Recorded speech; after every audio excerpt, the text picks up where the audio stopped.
Mateo capítulo 10, versículo 28 y hasta el 31. Dice la palabra del Señor: y no temáis a los que matan el cuerpo, mas el alma no pueden matar. Temed más bien a aquel que puede destruir el alma y el cuerpo en el infierno. ¿No se venden dos pajarillos por un cuarto? Con todo, ni uno de ellos cae a tierra sin vuestro Padre, pues aún vuestros cabellos están todos contados. Así que no temáis, más valéis vosotros que muchos pajarillos. Quiero volver a leer esta misma porción de la escritura, este mismo pasaje, pero en otra versión, que es la versión, la nueva traducción viviente, la NTV. Dice así, Mateo capítulo 10, versículo del 28 al 31, dice: no teman a los que quieren matarles el cuerpo, no pueden tocar el alma. Teman solo a Dios, quien puede destruir tanto el alma como el cuerpo en el infierno. ¿Cuánto cuestan dos gorriones? Una moneda de cobre. Sin embargo, ni un solo gorrión puede caer a tierra sin que el Padre lo sepa. En cuanto a ustedes, cada cabello de su cabeza está contado. Así que no tengan miedo. Para Dios, ustedes son más valiosos que toda una bandada de gorriones. Amén. Hay una historia muy famosa que es una historia verídica, fue algo que sucedió en realidad, de un ladrón que entró a una tienda, entró a un centro comercial con la intención, claro, de robar. Pero cuando se vio dentro de la tienda, dentro de un súper, le estoy hablando de esto que sucedió, fue hace ya muchos años, en una época donde el mundo todavía no era digital. Entonces, no había cámaras, no había un sistema en la tienda donde toda la información estuviera registrada. Y entonces a este hombre, a esta persona, se le ocurrió una idea. Él dijo: si yo me robo algo, me va a costar trabajo salir de la tienda llevándome las cosas que yo me quiero robar.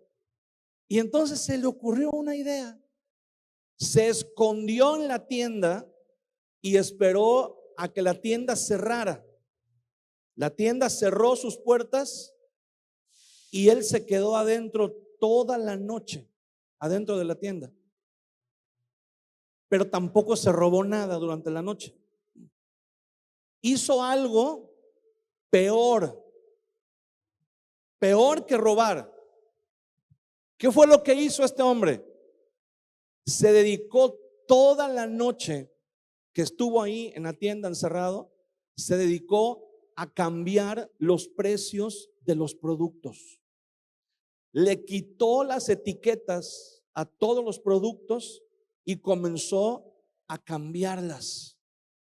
Comenzó quitándole la etiqueta a los productos más caros, a los que tenían los precios más altos, a los aparatos electrónicos, a las radios, a las lavadoras, a los hornos, a las bicicletas.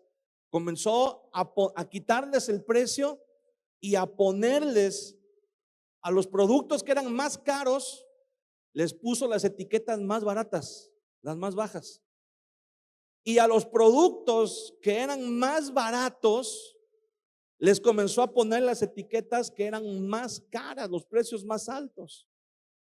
Y cuando terminó de hacerlo, lo único que hizo fue que se escondió nuevamente en su cueva que ya había hecho ahí, había encontrado un escondite, se escondió y esperó a que abriera la tienda. La tienda abrió temprano como de costumbre, la gente comenzó a llegar, entró la gente a la tienda a comprar, y cuando la tienda ya había bastante gente dentro de la tienda, él salió de su escondite, se mezcló con la demás gente, nadie lo notó, y entonces él tomó un carrito y lo único que tuvo que hacer fue, se dirigió a donde estaban los aparatos electrónicos, que era lo más caro, y comenzó a llenar su carrito. Llenó el carrito, fue a la caja, le dijeron cuánto era según las etiquetas que tenían ahí los aparatos, los pagó, salió, ¿verdad? Puso los aparatos ahí en su camioneta, volvió a entrar y lo hizo varias veces hasta que se había llevado todos los aparatos de más valor. Y nadie se dio cuenta hasta que pasaron algunas horas y entonces llegó la hora de hacer el corte y se dieron cuenta que las cuentas no cuadraban, que alguien había hecho un fraude, alguien había hecho un desfalco. ¿Cuándo se dieron cuenta de que eso había pasado? Cuando la gente comenzó a ir a buscar los productos que eran más baratos y los encontraron a precios muy, pero muy elevados. Y entonces dijeron, a ver, vamos a ver qué pasó aquí. Y comenzaron a darse cuenta que alguien había, pero ya era demasiado tarde. Esta persona se había llevado todos los productos más caros y había pagado algo, un precio completamente insignificante por ellos. Y lo más grave del asunto es que no se robó nada, pagó todo, tenía el comprobante donde había pagado todo. Entonces no pudieron acusarlo porque nadie sabía que él había cambiado las etiquetas, solamente sabían que había ido a la tienda y había comprado las cosas, había pagado. No pudieron hacer nada, no pudieron demandarlo, no pudieron hacer que devolviera las cosas, no pudieron hacer nada. No había incurrido aparentemente en ningún delito. Y alguien podría decir, bueno, pues bien rayado el amigo, ¿no? Se fue, como dicen, se fue bien rayado. Pero ¿qué sucede cuando esta anécdota, esto que fue un caso real, lo trasladamos a la vida cotidiana? Quiero decirle algo, el día de hoy, en el sistema de valores del mundo entero, se metió también un ladrón de noche y cambió todos los valores, cambió todos los precios.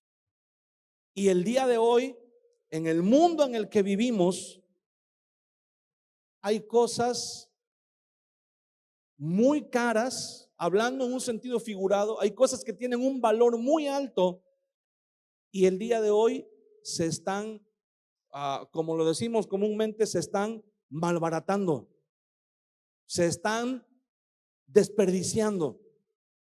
Y hay cosas que verdaderamente no tienen ningún valor o tienen un valor muy, pero muy bajo, y son las cosas a las que se les está dando más valor, más importancia. Y todos nosotros que vivimos en este mundo estamos sufriendo las consecuencias. Si usted se acuerda, hace algunos años atrás, el sistema de valores que regía la sociedad era completamente diferente al que tenemos ahora, al que tenemos el día de hoy. Hace algunos años había un sistema de valores que comenzaba en el hogar, comenzaba en la familia, y se le enseñaba a los individuos, a las personas, desde niños, cuáles eran esos valores. Y muchas veces de esos valores se nos hablaba, y se nos decía que de esos valores dependía el resto de nuestra vida. Nuestros padres nos enseñaban, ¿verdad? Y las personas mayores nos enseñaban y nos decían, ten respeto. Por ejemplo, ¿verdad? Ese era uno de los valores que nos enseñaban. Nos decían, ten respeto. Cuando llegábamos a un lugar, ¿verdad? Y los niños, pues como niños, siempre sucede lo mismo, ¿verdad? Cuando un niño llega a un lugar, pues entra y entra como si estuviera en su casa. ¿Y qué hacían los papás de antes, verdad? Lo agarraban a veces de la patilla, ¿verdad? O a veces de la oreja y decían, ¿cómo se dice cuando entra uno? Y ya el niño, buenas tardes, buenos días y todo. Pero esa era una manera como se enseñaban los valores, cómo se enseñaban el respeto, cómo se enseñaba el valor de la honestidad. Muchas veces nos tocó, y con mucha vergüenza tenemos que reconocerlo, ¿verdad? Pero ¿cuántas veces nos tocó llegar a la casa después de estar a lo mejor en una tienda o después de estar en casa de alguien más o con algunas personas? ¿Cuántas veces como niños no llega uno y dice uno en la casa, mira que agarré y nadie se dio cuenta? ¿Y qué hacían los papás antes? Te agarraban una vara o un cinturón y te decían, vas y lo devuelves. Vas y vas a pedir una disculpa y vas a devolver, porque eso se llama robar. Eso no se llama que agarraste y no te vieron. Eso no se llama que lo encontraste ahí. No, no, eso se llama robar. Y te hacían que lo fueras a devolver. Y te hacían que fueras a pedir perdón. Y eso formaba unos valores. Eso formaba, ¿verdad? Cuando una persona, cuando tú decías algo, hacías un comentario acerca de un tema, ¿y qué decían las personas mayores? A los menores, ¿verdad? A los niños, ¿qué decían? No te metas en pláticas de adultos. No opines, tú no tienes que andar hablando, no tienes que andar diciendo acerca de eso. O cuando alguien hacía un comentario despectivo, cuando alguien decía una broma pesada o algo así, ¿verdad? Muchas veces nos tocaba pagar ahí un precio. Que se nos enseñaran, ¿verdad? Los valores, los principios, a respetar, a ser honestos, a valorar, porque todas las personas, está establecido en los derechos humanos internacionales, está establecido que todos los seres humanos, por el simple hecho de existir, tenemos algo que se llama dignidad. Y la dignidad es un derecho que tenemos nosotros a que se nos respete, ¿verdad? Y bueno, esto durante mucho tiempo fue motivo de mucho debate, hasta que hace algunos años se estableció precisamente los derechos humanos internacionales y se le empezó a reconocer en todo el mundo la Carta de los Derechos Humanos Internacionales. Es una idea que ya tiene mucho tiempo, pero apenas hasta una época moderna, hasta hace algunos años, comenzó a ser una realidad como tal, el que se reconozca los derechos humanos, el que se reconozca a las personas que no tienen que hacer nada, no tienen que tener nada, porque ¿qué sucedía en tiempos antiguos? Que solamente los nobles, los que pertenecían a la nobleza o a la realeza, tenían derechos, y todos los demás, los que se les conocía como los plebeyos, o sea, el pueblo común, no tenían derechos. Si nosotros hubiéramos nacido hace 100 años o hace 200 años, las cosas hubieran sido completamente diferentes para nosotros. No tendríamos derechos, ¿verdad? Los únicos que tenían derechos eran los nobles, los que tenían algún título, los que pertenecían a la realeza, ¿verdad? Y los demás no, lo único que teníamos derecho era a trabajar, ¿verdad? A ser explotados. Pero algunos años después, todo eso ha ido cambiando un poco, y todos los seres humanos, ¿verdad? Se ha llegado a ese acuerdo, que todos los seres humanos, por el simple hecho de existir, tenemos una dignidad. Y esa dignidad que es algo con lo que ya nacemos, algo con lo que ya venimos, debe ser respetada. Nuestros derechos deben hacerse valer. Por ejemplo, el que se considera como el derecho más importante, que es el derecho a la vida. Y ese derecho, en teoría, lo tenemos desde el mismo instante de la concepción. Desde el momento en que comienza a gestarse la vida en el vientre materno, el ser que está ahí ya tiene derecho a la vida. Es un tema que ha sido motivo de debate de unos años para acá, con el tema del aborto también, ¿verdad? El aborto es un atropello al derecho que cada ser humano tiene a la vida, que todo ser humano tiene a la vida. Entonces, la pregunta es, ¿quién determina ese derecho? ¿Quién determina ese valor? ¿Por qué? ¿De dónde nace? Históricamente, el primer, ¿cómo decirlo así?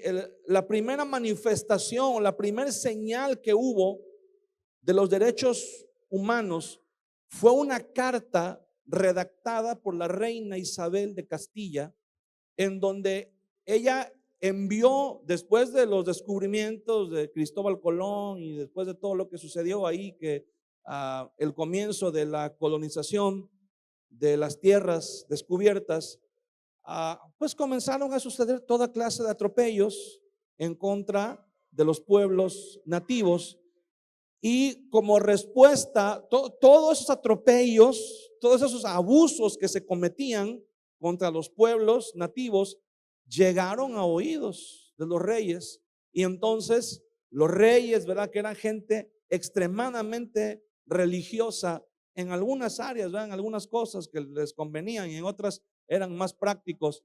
Pero entonces la reina, creemos, ¿verdad?, que fue por obra de Dios, ¿verdad?, por obra que el Espíritu Santo le redarguyó, le inspiró, y ella redactó una carta, que era la carta, tiene un nombre medio raro, no recuerdo en este momento, pero es una carta que alude a que los pueblos nativos que habían sido descubiertos en América también eran creación de Dios, también eran seres humanos y por lo tanto tenían derechos. Y si usted ha estudiado, si usted ha leído algo acerca de la historia de las conquistas en América Latina, y bueno, aquí en México, ¿verdad?, que es donde nos tocó estar, en la historia nos dice que muchos de los religiosos que vinieron a estas tierras con el propósito de evangelizar, bueno, en la gran mayoría de los casos, la iglesia solamente fue un aparato del Estado, del gobierno, para poder manipular, para poder, por ejemplo, había una cosa que se llamaba la encomienda, en donde la tierra se repartió entre los nobles, se repartió entre los caballeros españoles y se le dio, ¿verdad?, por decir, fulano de tal, se le van a dar, no sé, 1000 hectáreas, esa es su hacienda, eso él la va a administrar. Pero ¿cómo va a trabajar? Tiene que sembrar, tiene que cultivar, tiene que criar ganado. Y decía, pero ¿cómo lo va a hacer él solo, ¿verdad? Él y su familia no pueden.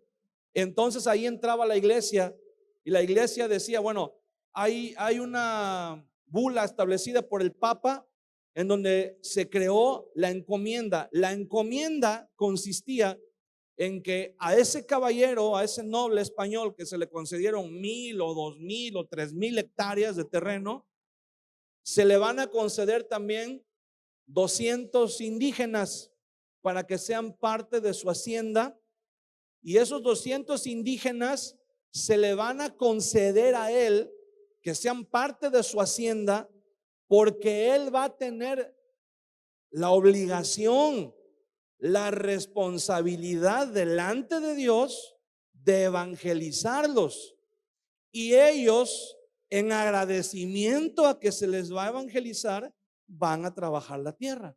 O sea, prácticamente se los estaban regalando como esclavos, ¿verdad?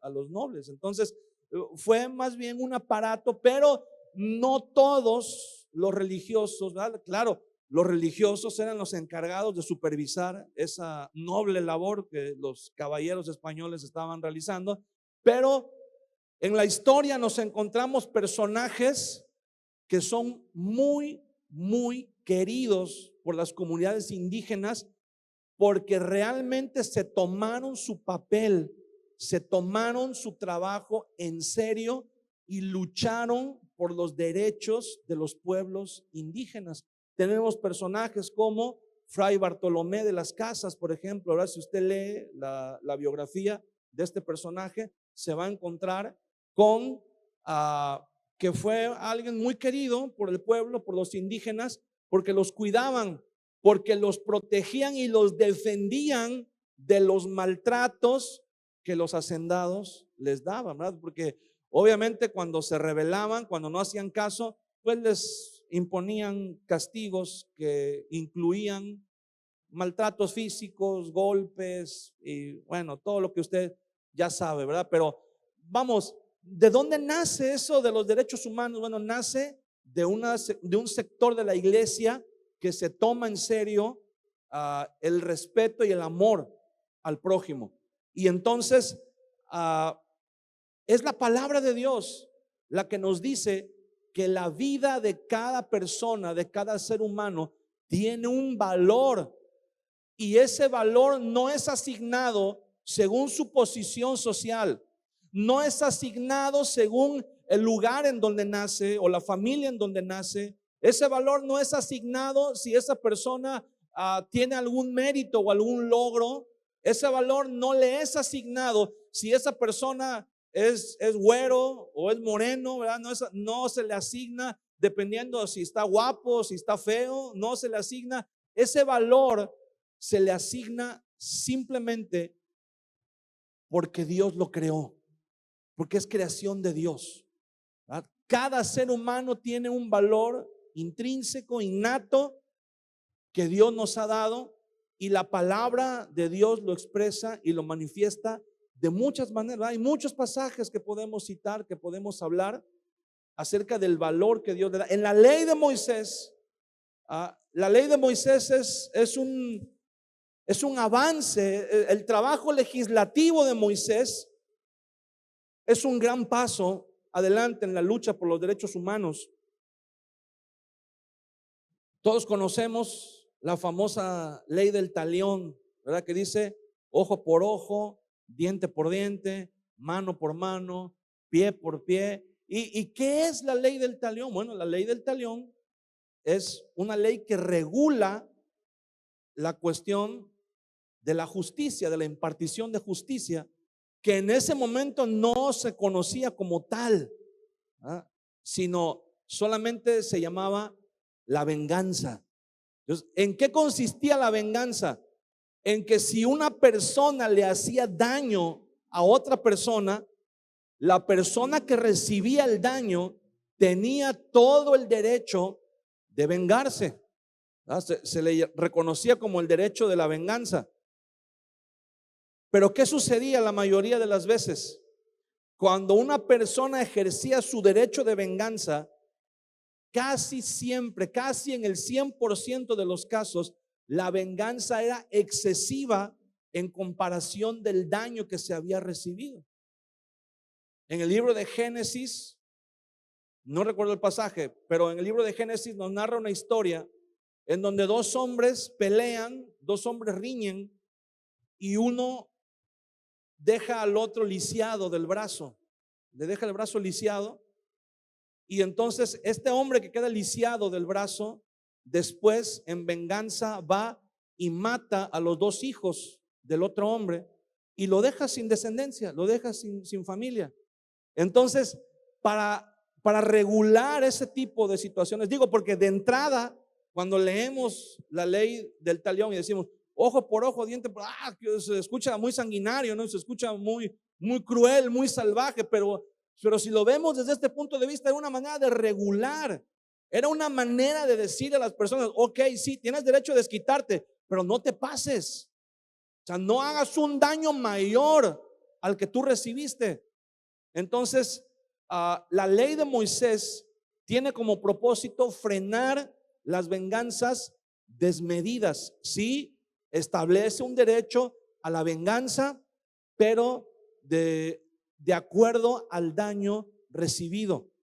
Si una persona, pero no solamente se aplica ahí, ¿verdad? Sino que si una persona mataba o lastimaba a los animales, la ley de Moisés dice explícitamente al buey, ¿verdad? Si tú lastimabas al buey de otra persona, pues le quebrabas la pata al buey de una persona, pues era el equivalente a lo que usaban para trabajar el campo.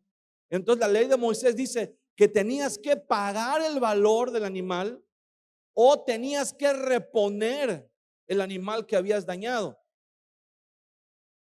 Pero cuando se trataba de la vida del ser humano, cuando una persona asesinaba a otra, no había ninguna multa, no había ningún precio que fuera suficiente para pagar.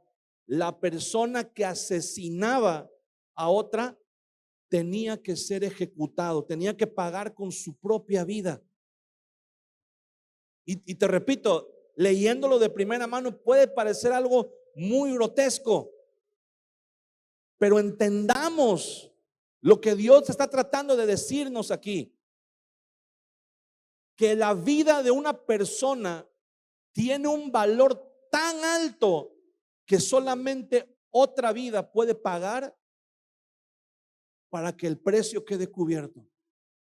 Que entonces, si una persona, fíjate bien, si una persona mataba a otra, no había ningún precio, tenía que demostrar que había sido en defensa propia o tenía que demostrar que la otra persona había hecho algo grave o no sé, algo así para que no lo mataran. Pero si se demostraba que lo habían matado solamente por matar en un asesinato, la persona tenía que morir. El que había matado tenía que morir. Porque el pueblo tenía que entender el valor de la vida de un ser humano. Y muchas personas dicen que cuando un bebé está en el vientre de su mamá, todavía no es un ser humano, todavía no es una persona, es parte del cuerpo de la mujer y entonces la mujer puede decidir, ¿verdad? Porque es su cuerpo. Pero ahí te va, la ley de Moisés dice, fíjate bien, que el que mata a una persona, el que asesina a una persona inocente, tiene que pagar con su propia vida. Ese es el concepto general. Y también la ley de Moisés dice que si una persona, por estar peleando, por estar riñendo, por cualquier razón, si una persona golpea a una mujer embarazada y la mujer aborta a causa del golpe y el producto, el bebé muere, la ley de Moisés dice, la persona que golpeó a la mujer embarazada, que provocó la muerte del bebé, tiene que morir. Así lo dice la ley de Moisés. Entonces, ¿qué nos está diciendo ahí el Señor? Que no es parte del cuerpo de la mujer. No es que le dieron un golpe y se le salió la vesícula o algún otro órgano del cuerpo. Era un ser humano y murió.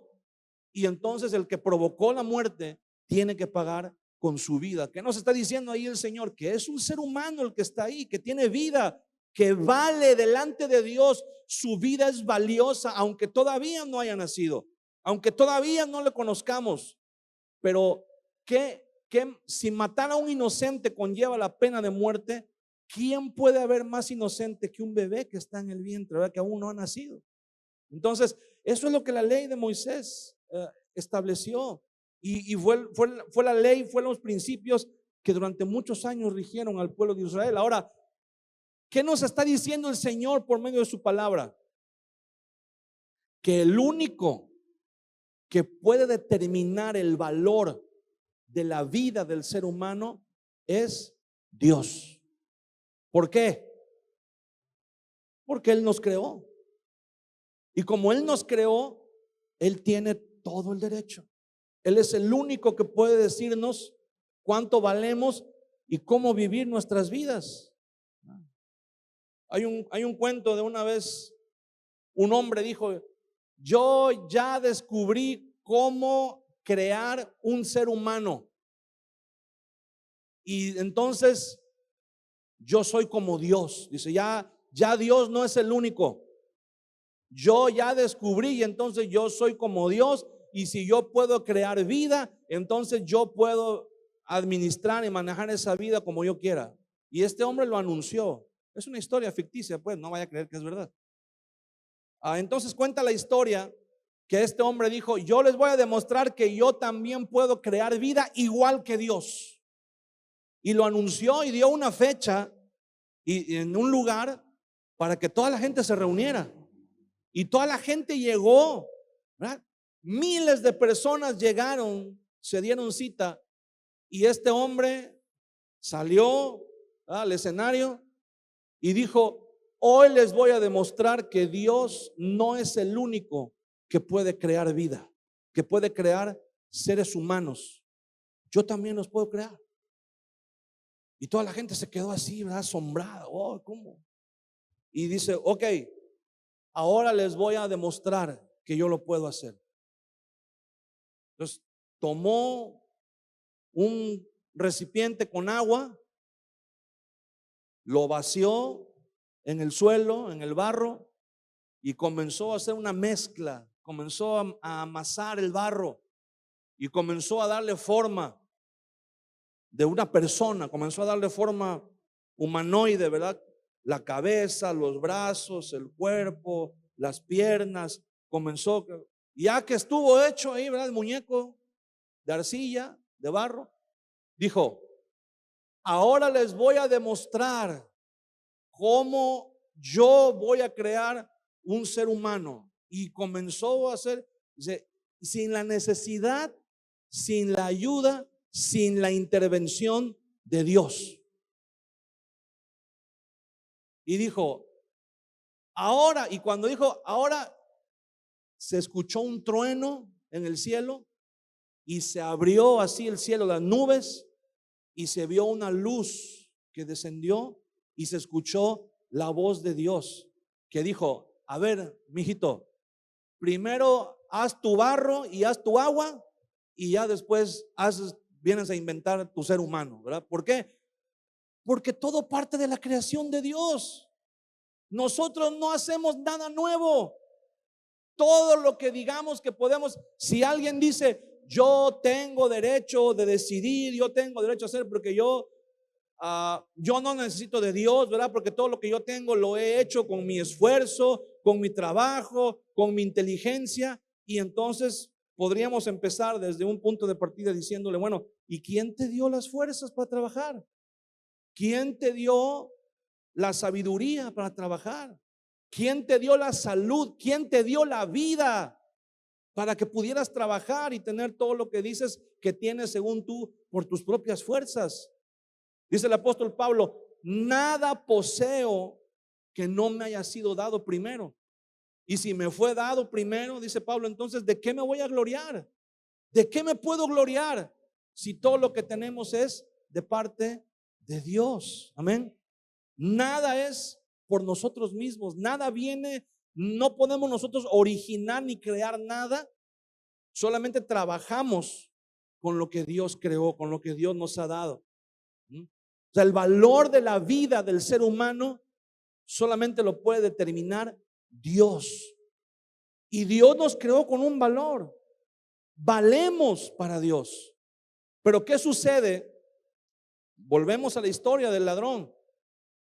Hay un ladrón que ha entrado en el mundo y que ha cambiado el sistema de valores. Y esa información de los precios cambiados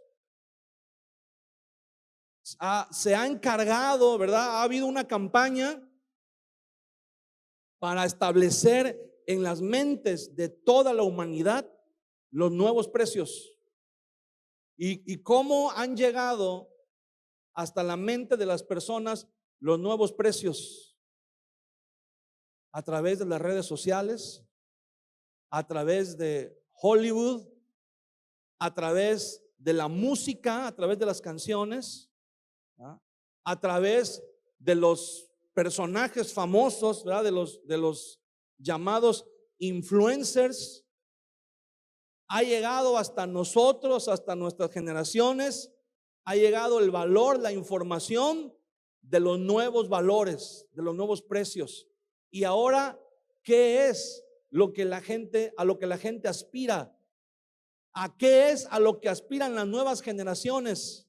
¿A qué es a lo que aspira la gente que está siendo bombardeada por esa información? ¿Cuáles son sus metas? ¿Cuáles son sus sueños? ¿Cuáles son sus anhelos? Lo que el mundo les está dictando. Porque el mundo les está diciendo: no te preocupes, eso no es tan valioso. La virginidad no es tan valiosa. La santidad no es tan valiosa. La castidad, no te preocupes, eso es muy barato. Eso es algo que es insignificante.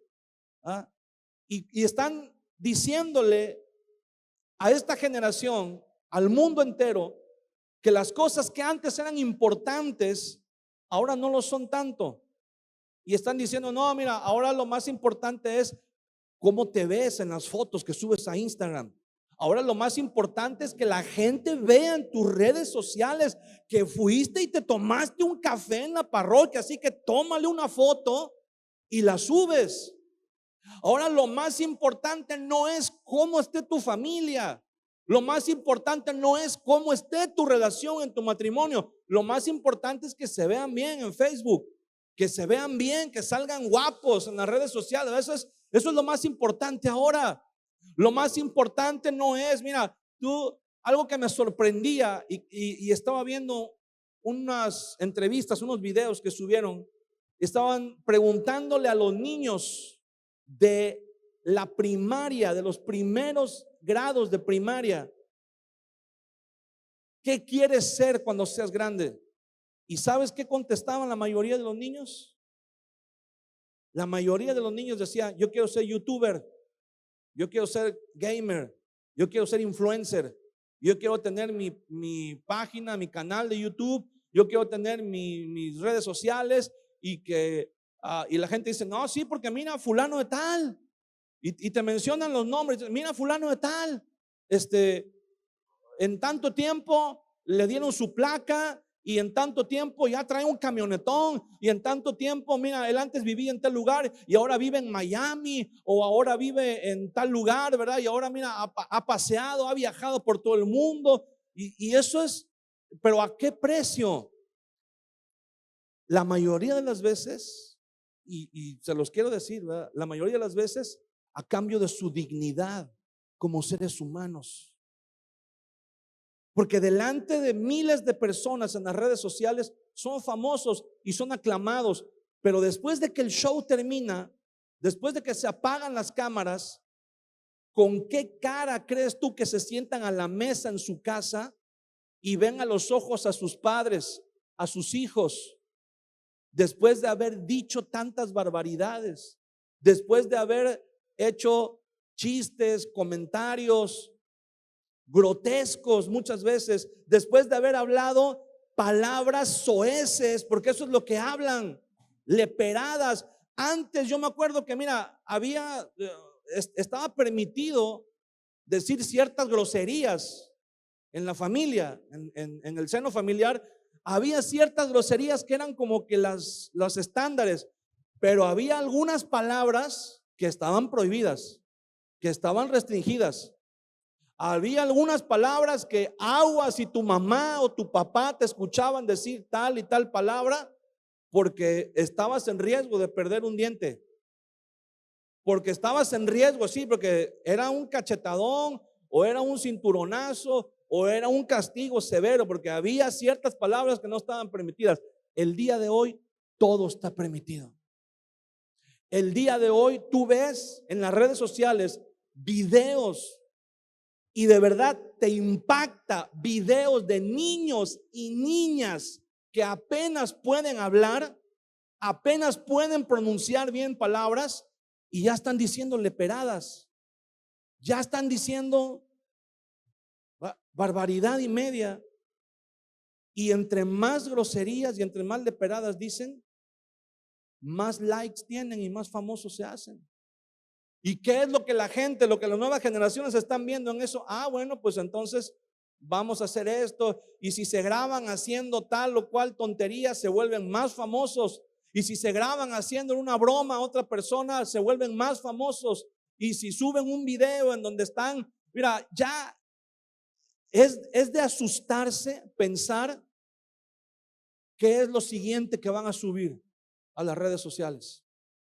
Suben videos haciendo cualquier tontería y eso les da fama en las redes sociales. Pero aquí está otra vez la pregunta: cuando se apagan las cámaras y vas con tu familia, ¿qué le dices? ¿Cómo les dices? ¿Cómo les explicas? Eso era nada más broma, pero yo no soy así, ¿eh? ¿O cómo les dices que ese no eres tú, que eso no es? Si te están viendo, a la gente que los rodea, ¿verdad? ¿Cómo les explican? No, lo dije nada más de broma.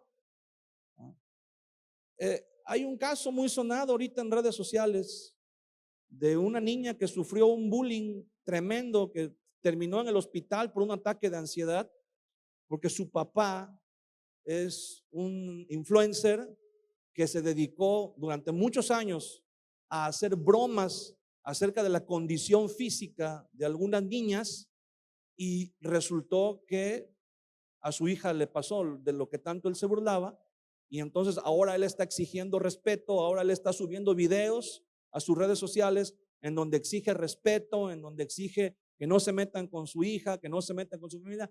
Pero él durante años se burló y se burló y se burló de gente que estaba en esa misma condición.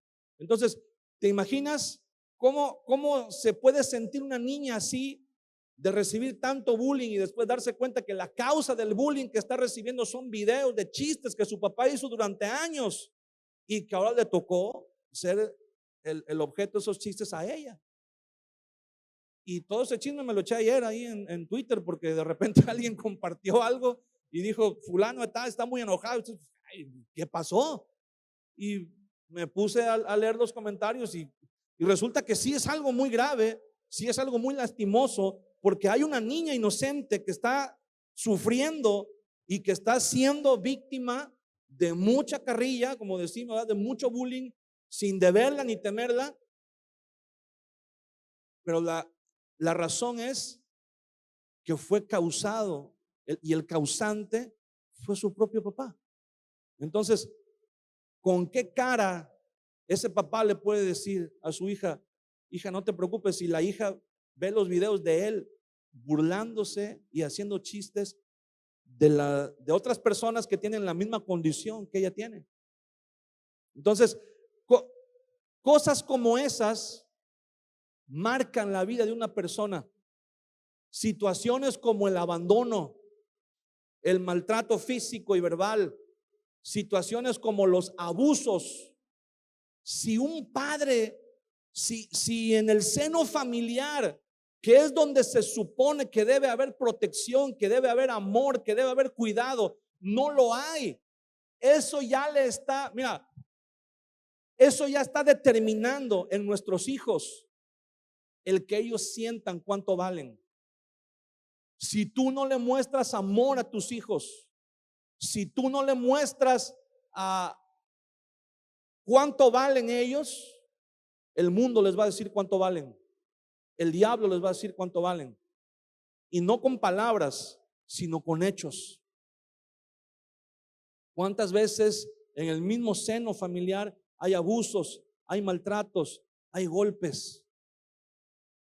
Parece mentira, ¿verdad? Pero tú como padre le puedes decir a tus hijos muchas cosas muy bonitas, pero tus hijos ven cómo es tu relación como matrimonio. Y tus hijos están viendo un modelo a seguir.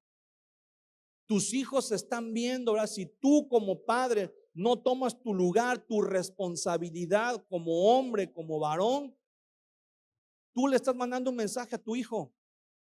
y tú le estás diciendo, mira, esto es lo que vale un varón, esto es lo que vale un hombre.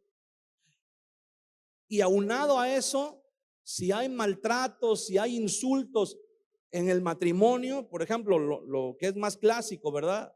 Del esposo hacia la esposa, y tú le estás enseñando a tu hijo, esto es lo que vale una mujer. Y si tienes hijas, tú le estás enseñando a tus hijas, le estás diciendo, esto es lo que vales como mujer.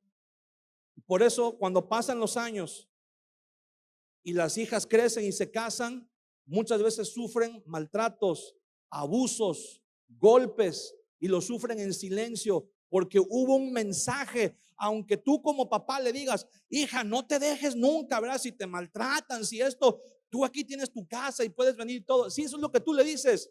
Pero durante muchos años en su mente ya se implantó un mensaje de decirle, tienes que aguantar porque eso es lo que vales. Te tienes que quedar callada porque eso es lo que vales. Tienes que soportar, tienes que aguantar porque eso es lo que vales. Cuando hay un abuso, y no es el único, pero lo más común, ¿verdad? Es en el área sexual. Cuando hay un abuso en el área sexual durante la niñez, durante la juventud, eso marca a una persona y eso le está diciendo a una persona, tú no vales, tú solamente eres un objeto, tú solamente sirves para proporcionar placer, tú solamente sirves, ¿verdad? Y eso se da, pero no solamente se da en la juventud, no solamente se da en la niñez, también se da muchas veces en el matrimonio, cuando no hay atención, cuando no hay una relación amorosa, se le está mandando un mensaje a la persona, tú no vales. Tú solamente eres un objeto que sirves para un propósito, para un fin. Y muchos de nosotros crecimos marcados. Muchos de nosotros crecimos creyendo que no valíamos nada o creyendo que valíamos menos que otras personas. Y cada vez que te pasa algo, cuando te sucede algo, el razonamiento es, me lo merezco porque no valgo. Está bien que me pasen ese tipo de cosas porque yo no valgo, porque fulano de tal, fulano, sultano, mengano valen más que yo. Qué bueno que a ellos les va bien, y si a mí me va mal, pues está bien porque me lo merezco, porque eso es lo que valgo. ¿Y cuántas veces en la sociedad vemos personas, verdad, con tanta prepotencia, con tanta soberbia, creyéndose más que los demás, atropellando los derechos, la dignidad de los demás? No solamente con sus actos, pero con sus palabras. ¿Cuántas veces no vemos gente que se siente poderosa por tener una posición económica alta o por tener un puesto, ¿verdad?, elevado dentro de una empresa o dentro del gobierno, tratando a las demás personas con la punta del pie? Y eso es poco. O tratando a las demás personas como si no valieran nada, como si fueran objetos. Y eso marca la vida de una persona. Cuando la persona dice, no, está bien porque eso es lo que yo valgo. Y cuando tú no conoces tu valor, cuando tú no sabes cuánto vales, puedes permitir cualquier clase de atropellos. Cuando tú no sabes lo que vales, no puedes exigir nada, no puedes pedir nada, porque dentro de ti hay algo que te está diciendo, no te lo mereces. ¿Cuántos cristianos hay que se les hace difícil, por no decir imposible, creer que Dios ya te perdonó nada más por gracia? Hay gente que tú le dices, mira hermano, la salvación es por gracia, es por fe. Y la palabra de Dios dice, no por obras, para que nadie se gloríe delante de Dios. Nadie de nosotros, ninguno de nosotros puede venir delante de Dios y decirle, Señor, mira, aquí está todas mis obras, todo lo que yo hice, con esto pues yo contribuí una parte para mi salvación. Ninguno de nosotros, nadie puede. Entonces, ¿cómo somos salvos? Por gracia, porque es un regalo que Dios nos da, un regalo que no nos merecemos, que no podemos comprar, que no podemos ganarnos por ningún mérito, pero Dios nos los da. Y hay gente que en su mente le cuesta tanto trabajo porque sienten que valen tan poco que dicen, no, yo no puedo creer que la salvación sea así nada más. Algo tengo que hacer yo, con algo tengo que contribuir yo. Y no pueden aceptar que la salvación sea por gracia. Ahora hay un sector del cristianismo también, ¿verdad? Como es la iglesia tradicional, la iglesia católica, que te dice, no, la salvación sí, es una parte es por gracia, pero después también es por obras, y tienes que cumplir los sacramentos, y tienes que hacer penitencia, y tienes que hacer tantas y tantas cosas, y todavía después de eso, por si eso fuera poco, cuando te mueras, te vas a ir al purgatorio, porque tienes que terminar de expiar tus culpas ahí. Y entonces, ¿dónde queda la gracia de Dios? ¿En dónde queda entonces la justicia de Dios que nos es imputada por los méritos de Jesús en la cruz? Cuando Jesús estaba en la cruz y exhaló el espíritu y murió, expiró, Él dijo, consumado es. Y la expresión, la palabra consumado es, que nosotros conocemos, o que la religión católica conoce, es una traducción de un texto bíblico que está en latín. La expresión consumatum est en latín significa esto está terminado. Significa algo que está terminado. Pero en el texto original griego no dice lo mismo, no dice está terminado. La palabra griega que Jesús usa en la cruz es la palabra tetelestai, que significa esto está completo. No es lo mismo que usted diga esto está terminado a que usted diga esto está completo, porque usted puede terminar algo porque se le acabó el tiempo o porque se le acabaron los materiales. Usted puede decir hasta aquí termino, pero mañana le sigo, ¿ok? Pero cuando usted dice esto está completo, significa que no hay nada más que añadirle. Y la obra redentora de Jesús en la cruz quedó completa. No hay nada que usted y yo podamos. Dios nos da la salvación, no solamente nos la regala, pero nos la regala completa. No hay nada más que hacer. ¿Por qué? Porque Dios decidió dárnoslo. ¿Y por qué? Por amor. Y hay un sector dentro del cristianismo protestante, vamos a decirle así. Hay un sector que dice, no, sí, pero Dios no nos ama a todos. No todos, no. Es más, hay un sector dentro del cristianismo que dice, Jesús murió en la cruz, pero no murió por amor a ti, murió por obediencia al Padre y para la gloria del Padre, para la gloria de Dios. No vayas a creer que, no. Hay un sector del cristianismo que dice, nosotros éramos unos viles pecadores, somos unos miserables pecadores, somos una basura, somos lo peor, solamente porque Dios tuvo misericordia de nosotros, ¿verdad? Sí, la Biblia dice que somos pecadores y que estábamos perdidos sin Cristo. Pero también la misma Biblia dice que de tal manera amó Dios al mundo que dio a su Hijo unigénito.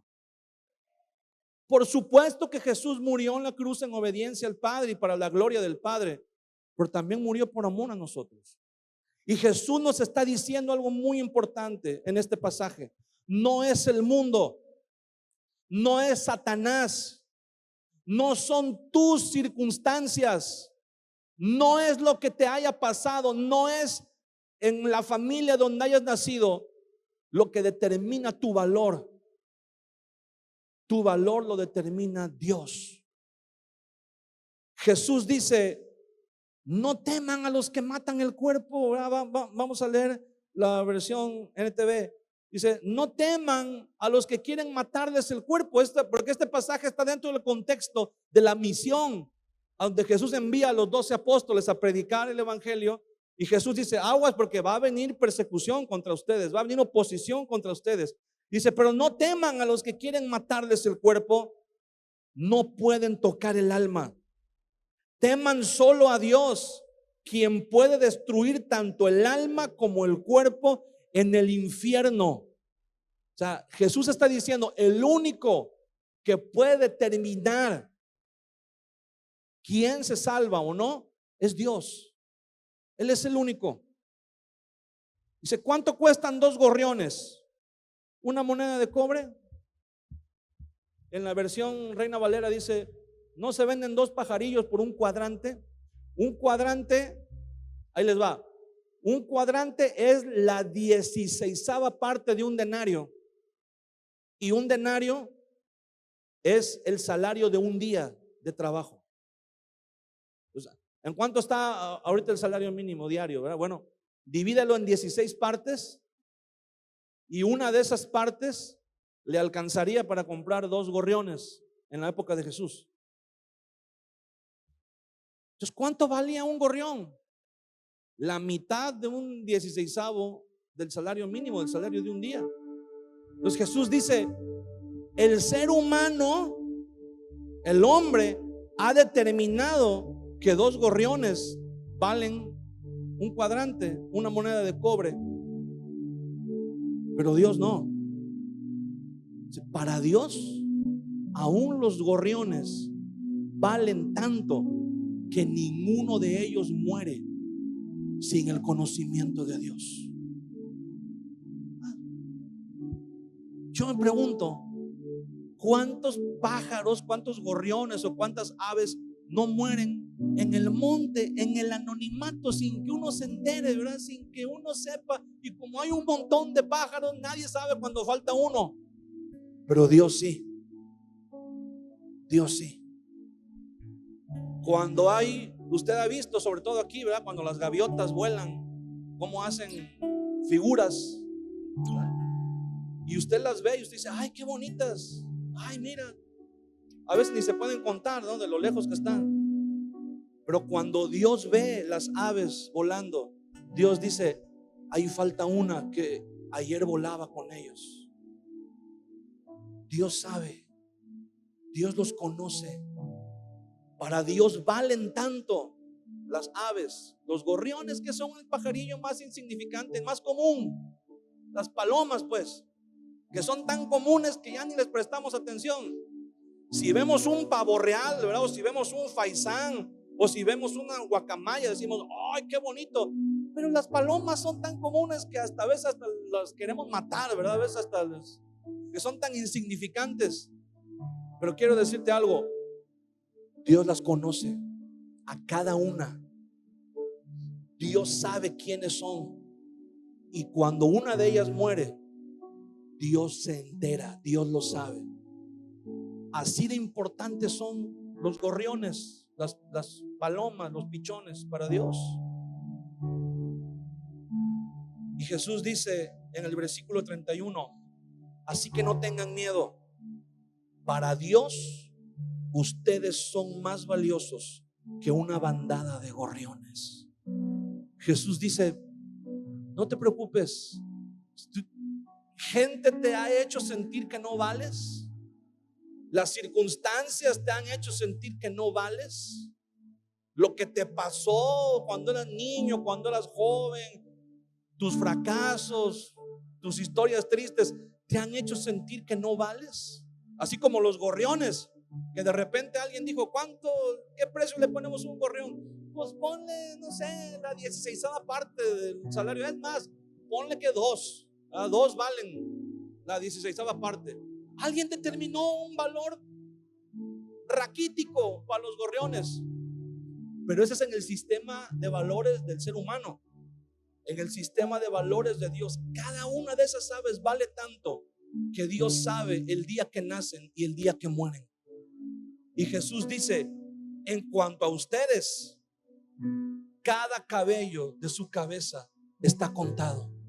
Para Dios valemos tanto y somos tan importantes que Dios sabe aún cuántos cabellos tienes en tu cabeza.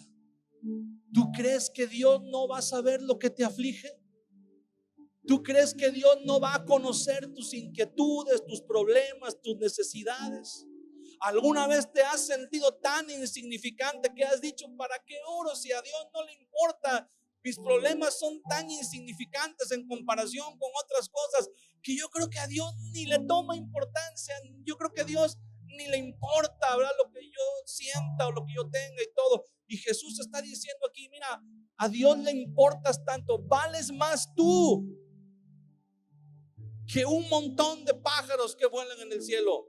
De tal manera, dice el Señor, que aún los cabellos de tu cabeza están contados. Dios lo sabe.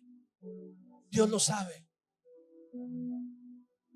Para Dios eres tan importante que tu vida vale delante de Dios mucho más de lo que tú has creído toda tu vida, mucho más de lo que algunas personas te han hecho creer toda la vida, mucho más de lo que las circunstancias te han dictado. El mundo a lo mejor te ha dicho que no vales, el mundo te ha hecho sentir que no vales, la gente, el diablo, lo que ha pasado te ha hecho sentir que no vales, pero el Señor en su palabra nos dice: para mí tú vales tanto, eres tan importante que no se me escapa ni un detalle mínimo, ni un solo detalle mínimo que tenga que ver contigo ha pasado desapercibido para Dios. Y es importante que tú y yo lo sepamos, porque eso determina nuestra actitud delante de Dios. Cuando tú vienes delante de Dios, quiero pedirte que nos pongamos de pie un momento. Cuando tú vienes delante de Dios, cuando tú vienes a orar, cuando tú vienes a traer tus peticiones delante de Dios, cuando tú vienes a decirle a Dios en oración lo que te está pasando, tienes que saber algo. Estás hablando con alguien a quien le importa lo que te está pasando. Porque no es lo mismo que tú vayas con alguien, ¿verdad? Cuando tú tienes un problema, un trámite que hacer o algo, y vas a una instancia del gobierno o en algún departamento de la empresa donde trabajas, y te atiende a alguien que te pone cara, te atiende a alguien que dice, pues ¿sabe qué? Yo veo como que su problema no se va a resolver, porque no le importa. No hay una empatía, no hay una solidaridad, porque no le importa, realmente no le importas. No te conoce, no sabe quién eres, ni le interesa. Pero cuando tú vienes delante de Dios y le dices: Señor, algo está pasando, me siento así, mira, traigo esto. Tú tienes que entender que estás viniendo delante de alguien a quien le importas. Estás viniendo delante de alguien que te considera tan valioso, tan valiosa, que lo único comparable, el único precio comparable con tu salvación fue la sangre de su Hijo, y Él la dio, la ofreció como sacrificio para que tú pudieras, para que tú y yo pudiéramos ser salvos. Eso es lo que la Biblia dice, eso es lo que la palabra de Dios nos enseña. Valemos tanto para Dios, nos ama tanto el Señor, que ha provisto la manera para que tú y yo podamos llegar hasta donde Él está, para que tú y yo podamos acercarnos delante de su presencia. Eso es lo que valemos por el Señor. Y tiene que venir una restauración. Tenemos que permitir que el Espíritu Santo venga a nuestras vidas y traiga una restauración y quite de nuestra mente ese chip, ese cassette que estuvo ahí por tantos años diciéndonos que no valemos tanto. Es tiempo que permitas que el Espíritu Santo lo cambie y que el Señor venga y te diga: para mí vales mucho. No vales lo que el mundo dice que vales, vales lo que la palabra de Dios dice que vales.